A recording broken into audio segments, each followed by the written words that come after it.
Yang jadi pertanyaan yang seringkali dibahas, apakah Nabi besar Muhammad sallallahu alaihi wasallam Isra dengan jasad dan ruhnya, atau hanya sekedar dengan ruhnya tanpa jasad? Ya, atau bagaimana? Itu menjadi perbedaan banyak para ulama.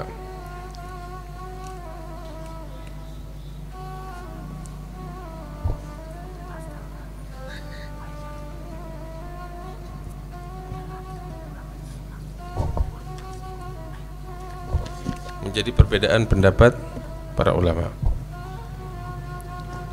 Di antaranya, banyak di antara mereka yang mengatakan bahwa Nabi SAW di Isra dan di Mi'rajkan itu hanya sekedar dengan ruhnya, bukan dengan jasadnya.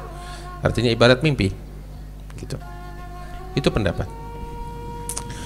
Namun juga ada yang berpendapat bahwa Nabi, dan ini sebagian besar berpendapat demikian, Nabi di Isra dan di Mi'rajkan dalam keadaan sadar dengan jasad dan ruhnya, dengan tubuh beliau itu yang berupa kulit, daging, dan darah itu, dan bersama ruhnya.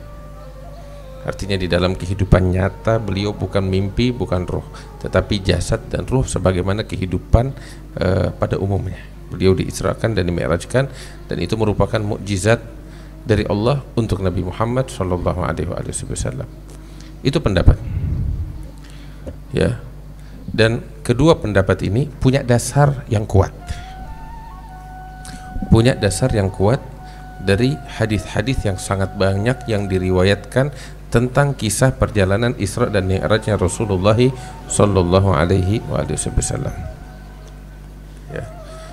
Ini omongan-omongan gini kita nggak bakal dapetin loh di luar sana, apalagi di ceramah. Karena itu, ya, saya senang ketika ngelihat antum hadir pegang buku tulis sama pulpen macam begini. Ya, ini dicatat. Ente pergi ke sekolahan nggak bakal dengar omongan kayak begini. Hadir majelis, ya, pengajian belum tentu dengar omongan sedetail ini. Ya, dengar ceramah apalagi, nggak bakal ada yang kayak begini. Karena itu ini dicatat. Ini penting. Kembali lagi kepada pembahasan Allah, bahwasanya setiap pendapat dari kedua pendapat itu punya dasar yang kuat dari hadis-hadis yang memang sahih diriwayatkan. Tetapi sebagian besar ulama punya pendapat yang ketiga. Apa itu? Pendapat yang ketiga, Nabi di Isra dan di Mi'rajkan bukan satu kali. Baru dengar kan? Bukan satu kali, tetapi terjadi beberapa kali. Bagaimana beberapa kali? Satu kali adalah yang terbesar, yang teragung, tatkala beliau di Isra dan di Mi'rajkan dengan jasad dan ruh beliau. Dan sebelumnya atau sesudahnya, beliau juga di Isra dan di Mi'rajkan dengan ruhnya tanpa jasad. Jelas. Tetapi yang dengan jasad itu yang satu kali yang kita selalu dengar kisahnya itu tatkala Nabi Muhammad SAW masih di Mekah. Paham?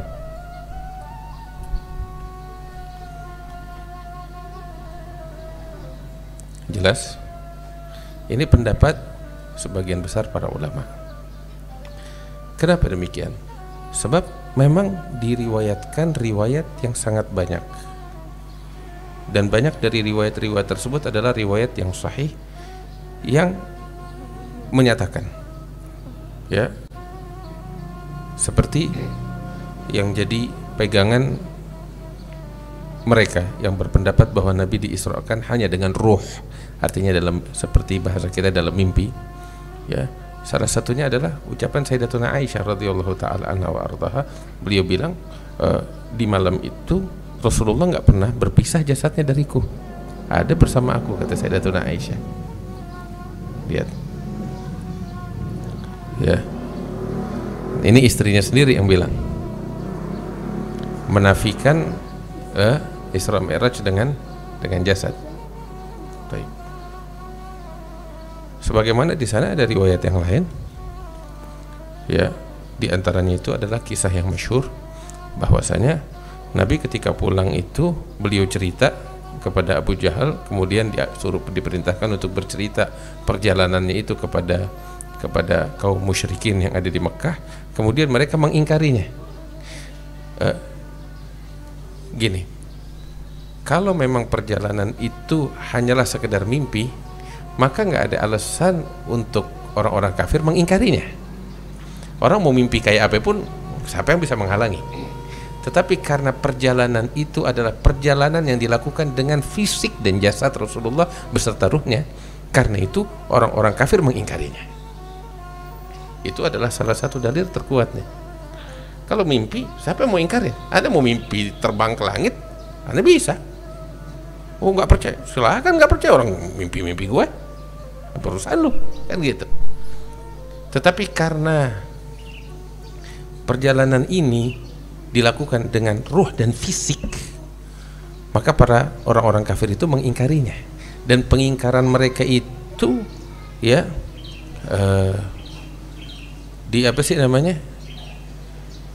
bukan ditolak mentah-mentah, oh gue mimpi. Nabi nggak bilang gitu, tetapi diladenin. Nabi membuktikan kalau dirinya itu betul-betul diisrakan, jelas. Dan ini di dalam riwayat banyak disebutkan.